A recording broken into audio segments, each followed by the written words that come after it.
Welcome to the Further Light Podcast, presented by Wisconsin Freemasonry, helping you accomplish your Masonic goals through education and more light.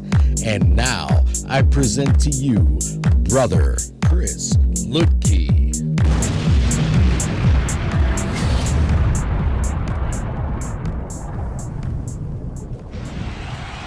Listeners, scholars, brothers, this is Brother Chris Lutke, and today I want to explore, some of the issues that I've come across. We're looking at Masonic content, Masonic research, and here's the problem. If you've been listening for a while, this is probably episode 44, assuming I don't put things out of order, which I am apt to do. And in the process of putting together this podcast, myself and the committee that I work with does a lot of research, and we run into a variety of issues when doing that. One of the many issues, for example, is repetition, where you'll find something that someone wrote about maybe in 1995, and then you see it repeated in 5, 6, 7 different areas. It's reworded, but it's the same thing. Or you find something that's very interesting, but it's very difficult to figure out where they got it from. It's very difficult to prove something. And when you're dealing with history, as I like to do, that's problematic. Even in esoteric teachings, you come across issues where you're trying to clarify, is this historical? Is this opinion? Where does interpretation cross the line into opinion? And these are issues that we come across in history and in academic subjects. So today what I want to do is look at these issues of Masonic research, and provide some possible answers, talk about best practices, see where the issues are and what we can do. And to give you fair warning, this is one of those episodes where I have a number of things open in front of me, but I don't have a solid script. So bear with me. I have an outline. Hopefully I stay on task, and hopefully we get something out of it. So let's start with the problem, because the first thing you need to do when dealing with any kind of research is going to be to define the problem. And in this case, there are a few of them. As I talked about briefly before, repetition of information is a big one. We've dealt with that here. For example, we see information that gets spread without anyone really checking on it. Or if it is checked on, it's minimal. We're not seeing a lot of people coming out and saying, hey, by the way, this didn't happen in the Civil War, as we saw with the interview with Most Worshipful Brother Michael Halloran. We see issues like the Forget-Me-Not, where there's a reason for it. It's a great metaphor and a great teaching, but the history behind it, the historiography, is problematic. Historiography is the study of different histories that have been written about the same subject. It's sort of like historical wrestling. You put the historians in the ring and you see what comes out when you have them fight, leaving that aside. So we have bad information that gets spread sometimes without checking. We also see information where it's unclear whether you're looking at something that is informational, educational, or opinion. And these could be different things. Sometimes we just want you to think about something, and so we're presenting information that isn't actually historical. It's an idea to kind of get the juices flowing, very common in education. Sometimes it is historical, in which case the standards may well be quite different. For example, if I'm trying to talk about the importance of bringing past masters back into the lodge, my standard of resource, of reference, is going to be very different than if I'm trying to talk to you about Masonry under the Reich. Then we have the issue of sources and citations. Oftentimes we will see things written, for example, blogs and other materials, where there are no citations, there are no sources. And the problem here is that there's no way to confirm or validate. And this becomes a serious issue when you start getting into history. more so than opinion and interpretation. Interpretation is oftentimes trying to, at least for this podcast, is oftentimes trying to throw out new ideas. But sometimes we might need that citation. And in certain forms, you see citations lacking, and it's really common, and there are reasons for it. For example, in a podcast, you don't want to keep stopping and talking about who you used. You might do a broad overview. Here's some of the sources, but not others. But then again, it's a different mode of presentation. The goals are different. We have the issue of the internet and credibility. We don't know who wrote the blog. We don't know if this brother is very well known, or in some cases, whether he's a brother or not. And we have no best practices. No one really talks about these things. In fact, frequently in colleges today, the standards of research and the practice, the skills of research are passed over for a wide variety of reasons. But we have no really good best practice. So let's look at some best practices. Let's look at how to do research, at least from my perspective. I'm coming at it as an instructor in art history and history at the college level. I do research. I have graduate degrees in both fields, so clearly I make some poor life decisions at times. And so I want to apply that here. First of all, when you're trying to develop presentation or a paper, the first thing you need to figure out is what is the mode of presentation, because it's very, very different. Are you going to present it in a written form or an oral form? In a written form, the language is going to be different. You can add more flourish to written form, whereas an oral form is very different. It's going to be a lecture. You need to keep their attention, and the expectation, the reader or viewer's expectation, is different in each setting. So in one case, you need to create an entire written manuscript. In other cases, you might need, for example, an oral presentation, simply notes. And in a written presentation, I might use footnotes and citations, whereas in an oral presentation, I might have different ways of applying that. I'm not going to talk about the publisher and everything. I might have a bibliography that I put on the last slide or something along those lines. So it becomes an issue. Then we have the issue of how do you even get started?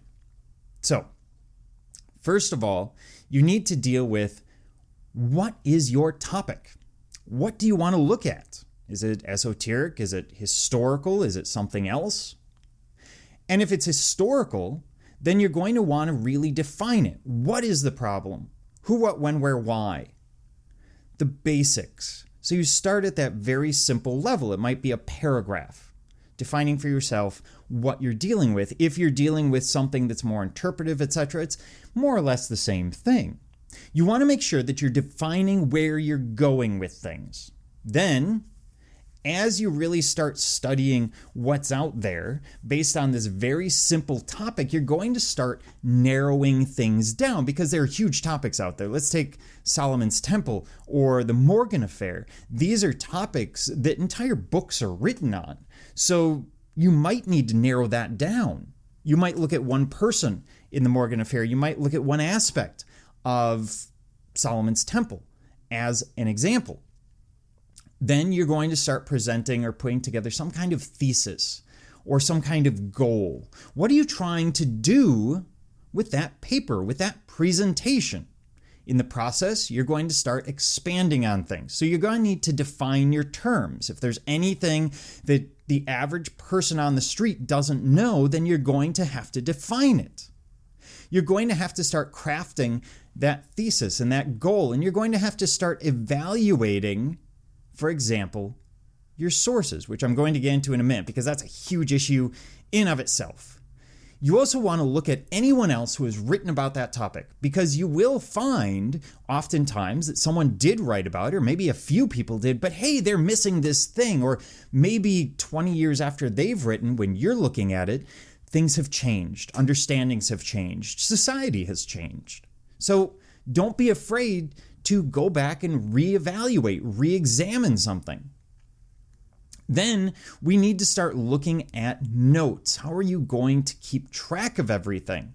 Everyone has different ways of doing it. Some people take literal notes. Some people use note cards. Personally, I tend to take books. I like written forms in physical form when possible. And I highlight the living heck out of them. And then I use those little sticky tabs that look like Post-it notes. And I'll put notes on them. So, discussion of X. And I will put a Post-it note on the front of the book as well, or the front of the article, telling me what it's about. That way, I can go back later and organize those based on section, chapter, paragraph, whatever it is I'm working with, so that I can kind of keep everything together. But it works for me. It doesn't work for everyone. For other people, you might need some kind of documentation. There are whole computer programs out there that are designed for keeping track of your research and keeping things together. I should also note, when you get to this point, you probably want a running works cited page or bibliography. So anytime you pick something up and you're looking at it, throw it in there so that when you get to the end, you're not trying to guess. If you're footnoting, well, this is also a good practice because you don't want to just be able to say, hey, it came from Defoe writing on. You want to be able to say it came from Defoe, page whatever. So it becomes something that you're working through. And this is the research phase. This should be the most fun, but also sometimes the most irritating because you get to the point that you're sure that you're done and then suddenly something else pops up. Someone just wrote about your topic or someone says, hey, did you look at this? And by the way, as Masons, oftentimes that might take the form of, hey, someone got in touch with me again and said that I can get my hands on the minutes for this lodge, or I can get my hands on this manuscript, wherever the case may be. So you're trying to put things together. You're researching them, you're organizing them, and the next step is typically an outline of some form. So that is just organizing your thoughts. Very simple form. And for some of us, that can lead from outline to sort of expansion over time, expanding each point of that outline until you get to book article form. The outline could be the script for your presentation. A lot of possibilities. Either way, you're going to be doing drafts, and you really need someone to look at it. Someone who isn't you, someone who may not have your biases. I hate to say it, but everyone has biases. And so you want that other person. They can revise it, you can rewrite it, you might rethink things. Maybe this idea that you went off on doesn't really work. In my master's thesis, my thesis advisor basically bled red ink all over that thesis, probably 7 or 8 times, reorganized the entire thing numerous times, at times cutting out as much as 20 pages. I'm sitting there going, no, that's, this great important thing, and it's 20 pages. It took me some time, but you have to accept that these are things that are going to happen from time to time. So very, very common. And this is how you're working towards your final piece, whatever it is, a speech or whatnot. And if it's a written piece, read it out loud, print it, take it in your bathroom, stare at yourself in the mirror, read it out loud. Sounds ridiculous, but it is probably the easiest way of editing. Because the human ear will pick up grammatical errors way before the mind. And how many times have you read over something mentally, maybe 3 or 4 times, only to get it back later and discover that your mind kept changing that word to something else, so you never actually picked up on it. Reading it orally, you're forced to say what's there.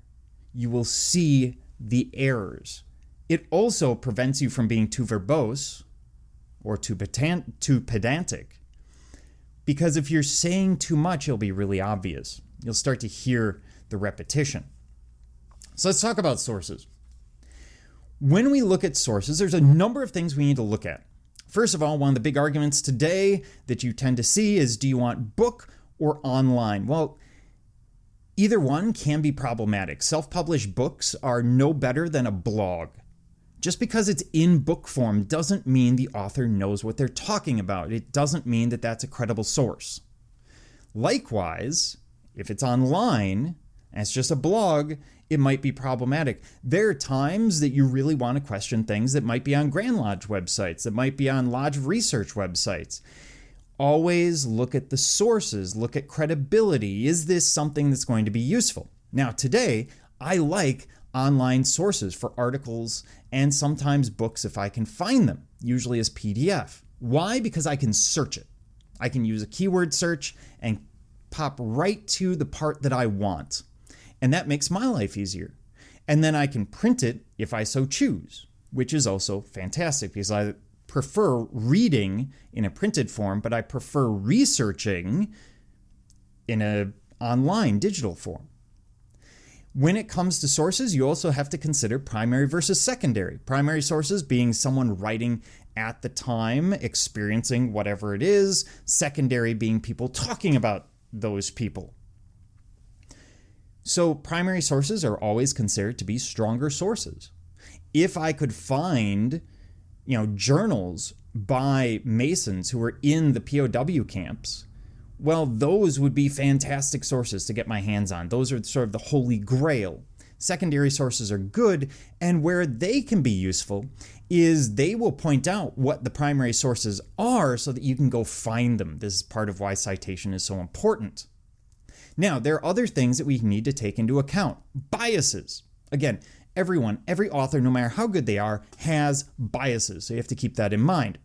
Credibility, as we've touched on. Who is this person? Do they have the credibility to talk on this subject? And by the way, there are times where someone with a plain blog might be giving you an idea that's fantastic, and it's something to pursue, in which case you might actually cite that blog. But keep in mind how you're using it. And age. How old is the source? Are you looking at something from 1900? Well, that might be fantastic if you're looking at primary source material for, say, the Civil War period. But it's not terribly useful if you're talking about modern understandings of the 7 liberal arts. It's just too old. So always keep that in mind. What is the age of the source? When was it printed? When did it first come out? And again, we see lots of repetition in old sources. Cloudy, Mackey, etc. turn up over and over again, sometimes people presenting those as their own original work. Now, when it comes to standards for writing, there are actually standards out there. I'm going to borrow from Quattro Coronati Research Lodge in England. Fantastic resource. But I'm going to read from their standards if you are presenting a paper to them.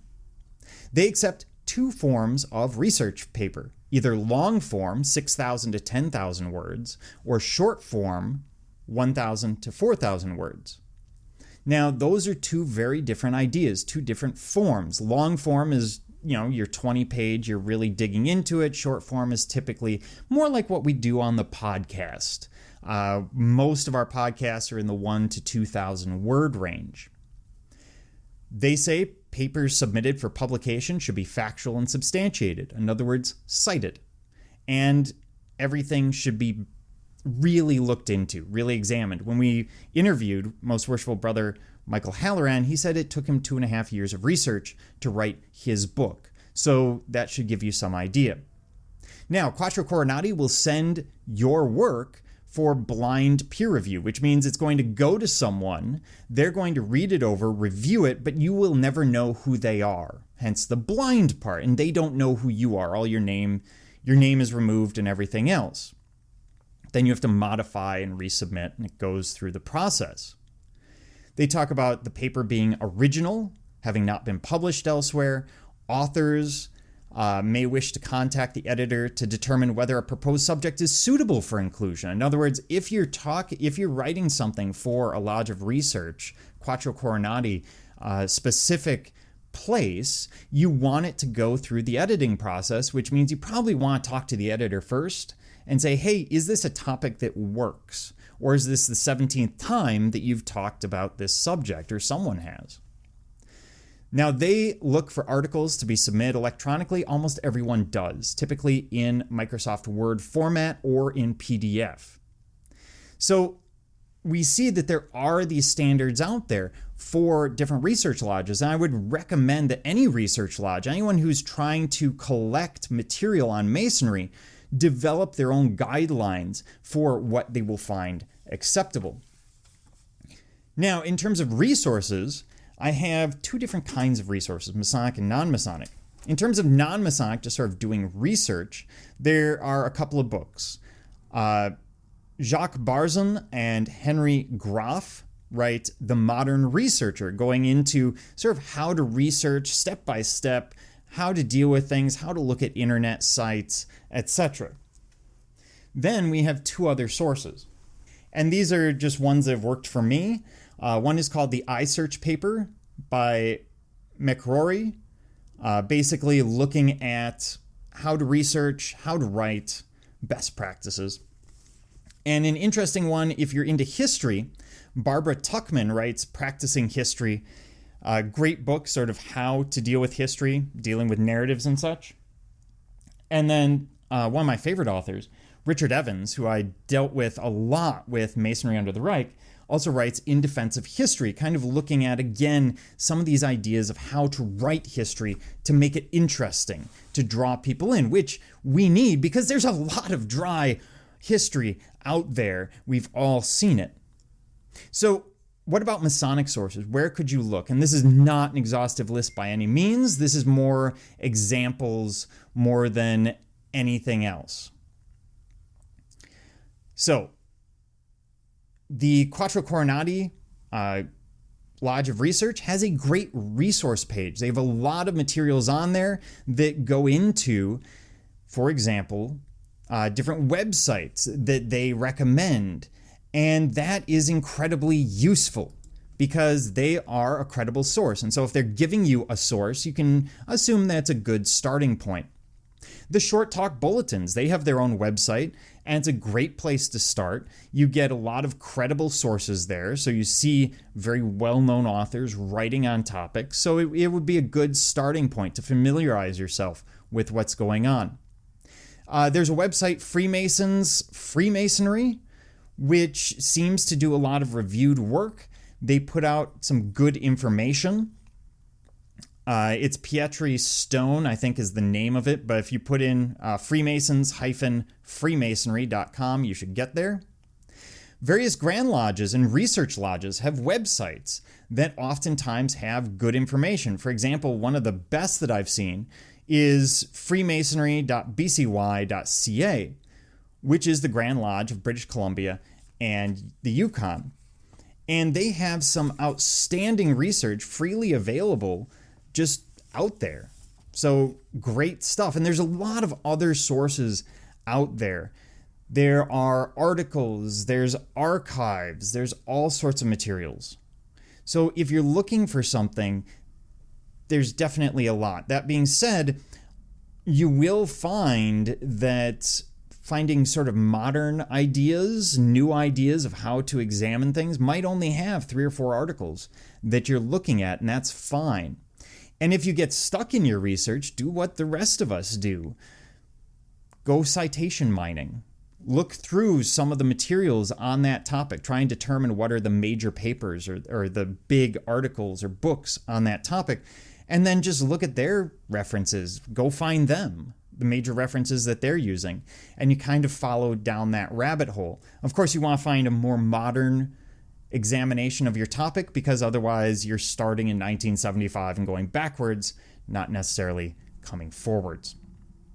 So why are we going over this? Well, at the end of the day, I'd like to see stronger Masonic research.